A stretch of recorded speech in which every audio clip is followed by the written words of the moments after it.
Hello, Sam from StudentIt, and I just want to talk to you today about why don't some student accommodations charge a deposit. Now the reason for this is because, as you'll know as well as they do, they are a hassle and they can be a massive hassle. There's a lot of disputes about deposits, especially when returning them. So what a lot of some student accommodation providers will do will ask for a fee up front as a booking fee and then take it off your first month's rent. So then when it comes to moving out, there is no deposit or anything like that. It's just simple. They do this because then there is no disputes at the end. Obviously, if you have broken something, they will repair it and probably bill you for it.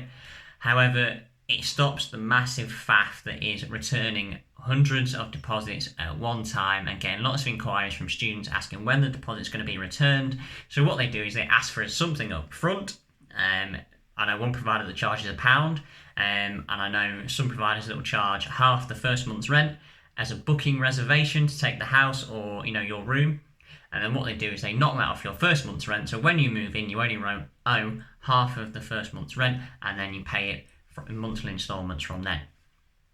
Again, this is just to try and save them time and hassle, and so when it comes to the end of the year, they haven't got to return hundreds of thousands of deposits. They haven't got to answer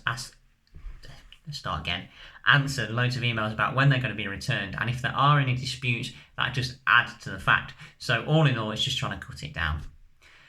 This is from my perspective why I think they have no deposit. I think this is what will happen going forward, in the fact that there might not be deposits as such. They'll be taken off your first month's rent. Also means they don't have to be listed with a deposit provider because they aren't taking deposits. They come off your first month's rent. There's a whole lot of other bits to it, but hopefully this is the very basics of it, and I hope you found this useful. And don't be worried if you're not charged a deposit and it is simply a booking thing that comes off your first month's rent.